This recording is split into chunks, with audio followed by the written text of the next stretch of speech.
আমি তোমাকে আমার দেহ দান করব। খুশির ঠেলায় বান্দায় বলে, ও মাই গড, এই সিনেমাতে একটা ইউনিক ব্যাপার স্যাপার আছে। আগে আমরা দেখতে পেতাম নায়িকারা 3বার মুখ ঘুরিয়ে অথবা গাড়ির গ্লাস 3বার খুলে নিজেদেরকে এন্ট্রি করাতো, কিন্তু এই সিনেমাতে বাদশা চৌকিদার 6বার নিজের মুখ পানি থেকে তুলে নিজেকে এন্ট্রি করায়, যাকে আপনারা বলতে পারেন নেক্সট লেভেলের বাংলা সিনেমা। জমির দখল না পেয়ে দুষ্টু ভাইয়া জমির মালিকের বাচ্চাকে ঢিল মারলো এবং বাচ্চা উড়ে যাচ্ছে যেদিকে চৌকিদার ভাইয়া আছে ঠিক তার উল্টা দিকে। বাচ্চাটাকে ক্যাচ ধরে বাদশা চৌকিদার। এই দৃশ্যটা সালমান খান তার বাজরাঙ্গি ভাইজান সিনেমাতে কপি করেছিল। আমি জান কাহা করতি থি। মিথ্যা কথা বললেই হাঁচি আসে। গুন্ডারা বাদশা চৌকিদারকে দেখে পালাতে থাকে, কারণ প্রাচীনকালে এই বাদশা চৌকিদারের কাছে গুন্ডারা মার খেয়ে পাখি হয়ে আকাশে উঠতেছিল। আরে ওই যে দড়ি দেখা যাইতেছে। এই মিউজিকটা একটু শোনেন।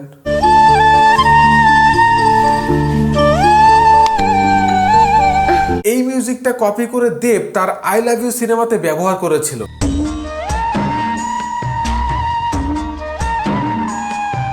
কিন্তু দেবের সিনেমা রিলিজের 8 বছর পর চৌকিদারের মুভি বের হয়েছে, তাহলে দেব কেমনে কপি করলো? আরে কিভাবে আর টাইম ট্রাভেল করে। কি হলো বুঝলাম না, আবার হাঁচি কেন দিলাম। একটু পরেই বাদশা চৌকিদারের বন্ধুরা এসে তাকে জিজ্ঞেস করে, আমাদের কথা তুই কি ভুলে গেছিস? আমি নিজেই নিজেকে ভুলে গেছি। এরপরে বাদশা চৌকিদার নিজের হাত উঠিয়ে প্রচন্ড রাগ দেখিয়ে নিজের প্রাচীনকালের কথা ভাবতে থাকে।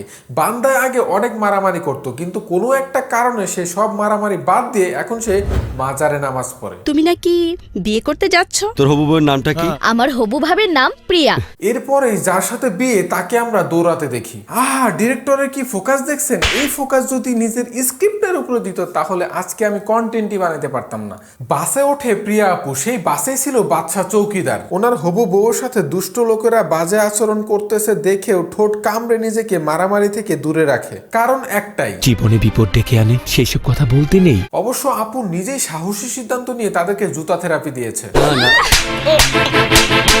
আপুর মতো সব মেয়েদের এরকম সাহস থাকা দরকার। বিপদের সময় হবু স্বামীকে পাশে না পেয়েও সে তার ছবিকে জড়িয়ে ধরে মুচকি হাসে। শুরু হয় সিনেমার প্রথম ইনোসেন্ট গান। তোকে লাগে ভেরি ইনোসেন্ট, তুই আমার প্রেমের সেন্টিমেন্ট। প্রিয়া আপু এই ভাইয়াকে জুতা থেরাপি দিয়েছিল, তাই বদলা নিতে তার বড় ভাই গুন্ডা নাপিতকে এখন সে নিয়ে আসছে। তার বড় ভাই চুল কেটে প্রতিশোধ নেয়। এতক্ষণ ধরে চুল কাটলো, অথচ এই দুই বান্দার একজনও টের পাইল না।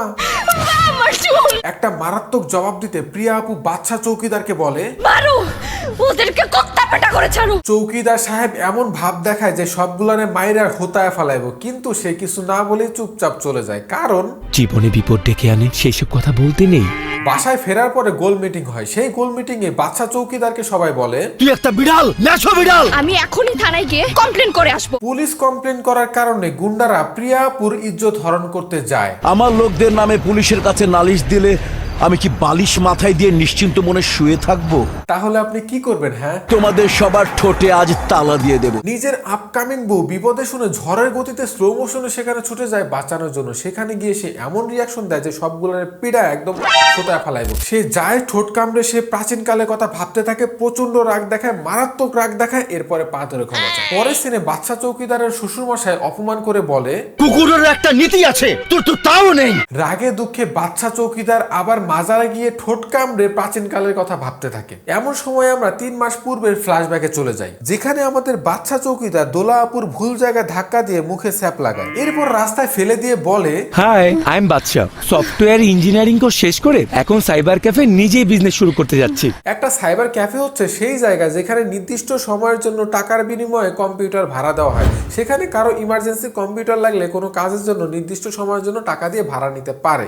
আমাদের এই বাদশা চৌকিদার ইঞ্জিনিয়ার পাস করছে শুধুমাত্র এই ব্যবসা করার জন্য। দেশে যে চাকরি নাই তার জ্বলন্ত প্রমাণ এটা। যাই হোক, মুখে স্যাপ লাগানোর কারণে দোলা আপু রেগে গিয়ে বলে, আই উইল কিল ইউ। শুরু হয় সিনেমার 2 নাম্বার গান।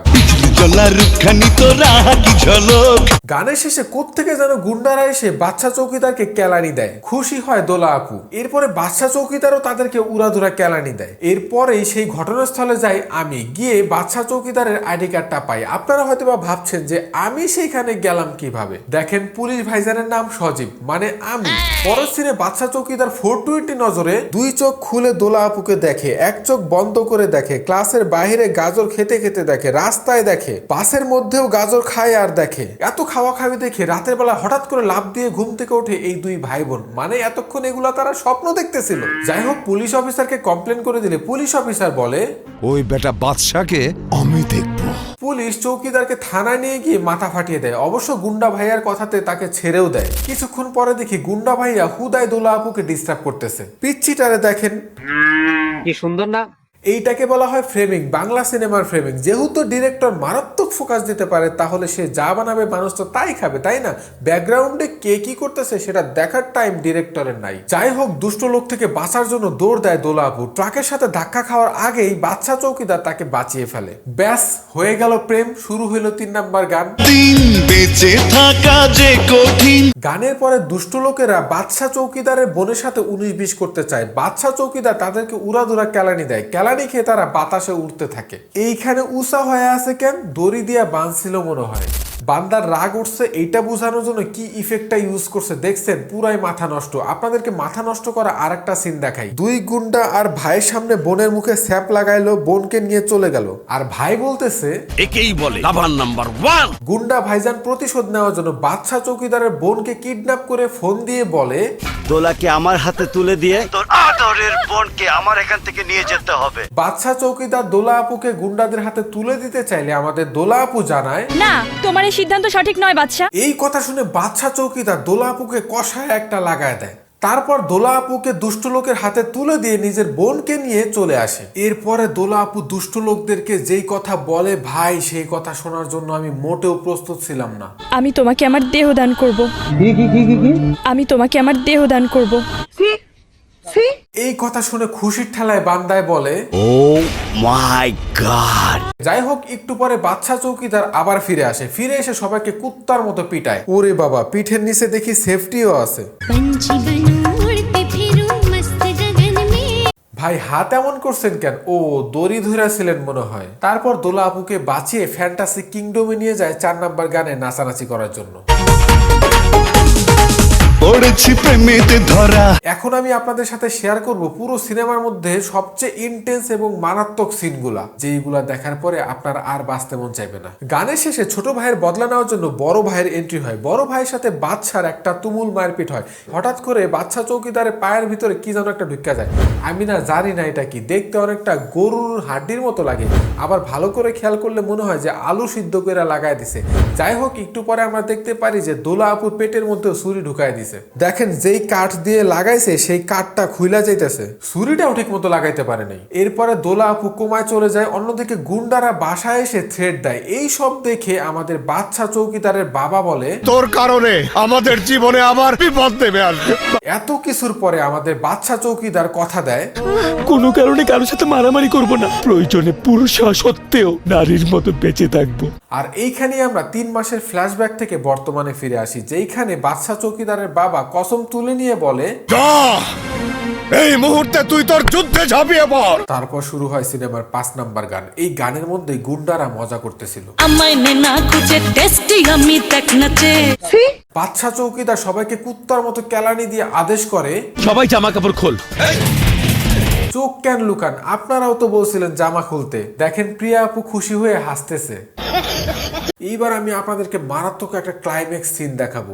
বাদশা চৌকিদার বড় ভাইয়ের সাথে মারপিট করতেছে। দেখেন, গুলি করতেছে, অথচ পিছনে মানুষ নর্মালি দাঁড়ায় আছে। গুলি করলে তো মানুষ কুত্তার মতো দৌড়ায় পালানোর কথা, এখানে কেমন নর্মালি দাঁড়ায় আছে? মানে তারা জানে যে এটা শুটিং চলতেছে। ভাই বোম মারতেছে, অথচ দেখেন মানুষ পিছনে নর্মালি দাঁড়ায় আছে। দেখেন, গুন্ডারা গুলি করতেছে, যেদিকে আমাদের বাদশা চৌকিদার দৌড়াইতেছে, তাই না? তার শরীরে গুলি লাগতেছে না, নাই লাগতে পারে, সমস্যা নাই, কিন্তু গুলি তো কোথাও না কোথাও লাগবে। পিছনে এতগুলা মানুষ দাঁড়া রয়েছে, কারো শরীরে গুলি লাগতেছে না, সবাই মনের সুখে দাঁড়িয়ে দাঁড়িয়ে শুটিং দেখতেছে। বাদশা চৌকিদার গুন্ডা ভাইয়ার মাথার উপর দিয়ে উড়ে গিয়ে গাছের মধ্যে লাথি দিয়ে ব্যাক করে আবার গুন্ডা ভাইকে লাথি মারলো। মানে নেক্সট লেভেলের মুভি যাকে বলা হয় নাকি। যেহেতু এই সিনেমাতে নায়িকা 2 জন আর নায়ক 1 জন, তাই একজন নায়িকাকে তো অবশ্যই মরতে হবে। গুন্ডা ভাইয়া যখন ছুরি মারতে আসে আমাদের বাদশা চৌকিদারকে, প্রিয়া আপু নিজের থেকে ছুরি খেয়ে মরে যায়। মরার আগে একটা কথাই বলে, তোরাকে বাচ্চার জীবনে রেখে গেলাম। আমাদের প্রিয়া আপু মারা যায়, গুন্ডারা সবাই মারা যায়। আমাদের দোলা আপু দৌড়ে এসে বাদশা চৌকিদারকে জড়িয়ে ধরে। সিনেমা শেষ হয়ে যায়।